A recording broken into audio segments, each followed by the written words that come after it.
Hi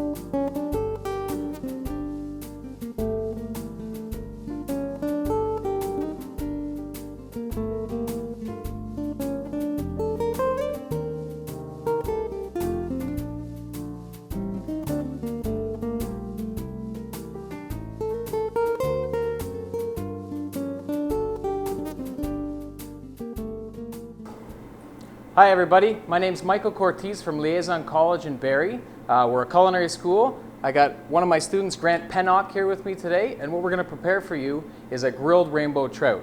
So we're going to take the trout, we're going to fillet it. I'm going to talk about the freshness in fish when you go to purchase fish. Grant's going to take the pin bones out of the fish. We're going to season it up, grill it very quickly on the grill, and present it for you. So the first thing that we have here, we got rainbow trout. And what we're going to do is take the trout, use a fillet knife, go right in behind the first fin at the head, and we're going to make an incision on a 45-degree angle just until we hit the spine. Once you hit the spine, take your fish, give them a flip. We're going to do the exact same cut. Now we're going to take that fish, take your knife, and just come straight across. What you want to do is just follow the spine of the bone and just come right straight through. You're going to hear a little popping sound, a little sort of cracking sound. That's the knife going through the rib cage, and that's the pin bones that Grant's going to pull out afterwards. So just continue to work the knife through right until we get to the tail, and there's one fillet.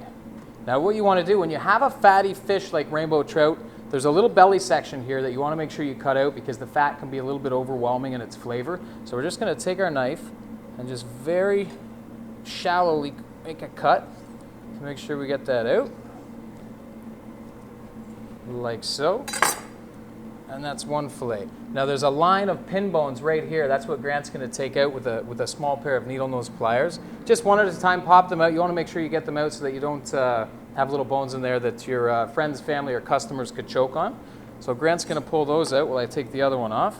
The other side, you're just going to do the exact same thing. Just make that cut, hear that same popping noise, go all the way through, just like so. Cut the belly section out. You always want to reserve your fish bones for fish stock later. You can make soups and stews and chowders and things like that. Now for the dish that we're going to do today, we're going to put it on the grill. You have to be very careful when you put fish on the grill because it's such a high heat, and obviously the fish, if it gets stuck, can start to rip and fall through the bars. So you want to make sure you leave the skin on. That's going to sort of keep everything intact a little bit and just sort of helps the process as it cooks. Grant's just about got all those ones done, and he's going to do that one. Now, a couple of things just about the freshness in fish when you're purchasing fish. There's some indicators that you want to look for. These fish were actually just caught out of a pond this morning, so we know they're really nice and fresh.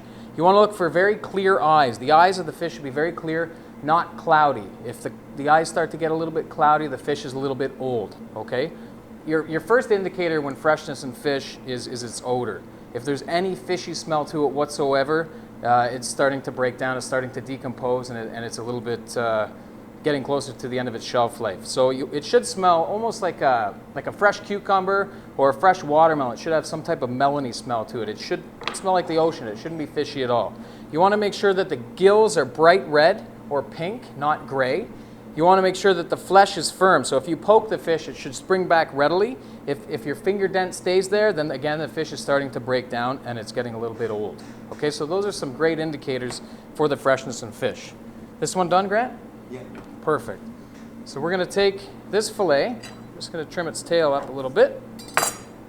We're going to rub it with a little oil first so it doesn't stick to our grill. And I've also put some oil on the grill because we don't want the food to stick to the grill. Make sure it's very, very hot before you put the oil on the grill. That way it makes sure that the surface is primed and nothing's going to stick to it. So just a thin layer of vegetable oil, not olive oil. We're going to take a little bit of rub. This is just a barbecue spice rub. Just take your favorite barbecue spice rub, sprinkle a little bit on there. We're not looking to coat the whole fish. We just want to get some seasoning onto the fish. And then we're going to take some honey, and the honey is going to bring some sweetness to it and also give it a little bit of a crust when it cooks on the grill. So just drizzle a little bit of honey over the top like so. And again, don't coat it with the honey. You don't want it too sweet. There we are. We're going to put a little bit of salt on there for some seasoning. And coriander. Coriander has a natural lemony flavor to it, and obviously anything from the ocean Lemon is a good flavor for fish and seafood. So we'll give it a nice sprinkle with that. And again, some lemon zest. Just a little bit on top. And we're going to squeeze a little bit of lemon on there too. Just a little bit. Now that's ready for the grill. Now what you want to do when you go to grill fish, start it presentation side down first. Don't start it on this side because then you're going to have to turn it one more times than you have to. And the more you play with fish that's cooked, the more it can fall apart and things like that. So we're going to just lay this down on a 45-degree angle. And then about 1 minute down the road, what we're going to do is take it and put it on its other 45 so that we get a nice crosshatch in it. Anytime you want those nice grill marks that you see in restaurants, you got to go 45 like so, and then 45 like so. Now a fish like this that's very thin is going to take about 4 minutes to cook on a grill. So you want to stay right with it. Don't walk away from it because it can start to overcook. And when fish overcooks, it gets really, really flaky and it can fall apart and fall through your grills. So we're going to give that about another 10 seconds till we get a nice dark sear on it and give it a flip.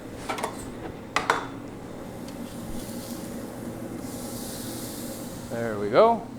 Once we got about another 45 seconds on that side, we're going to flip it again, do the same thing. We don't have to go 45 because we don't need to put cross hatches on the bottom part of it.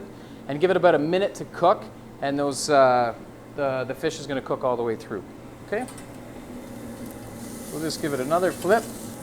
You can see we got a nice color from the rub and also from the heat of the grill.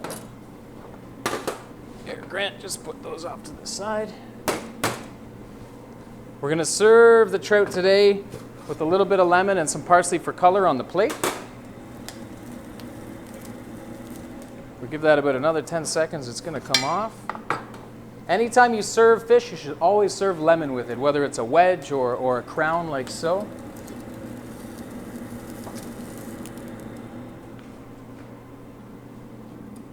And there we go. That's actually about 30 seconds away from being completely cooked.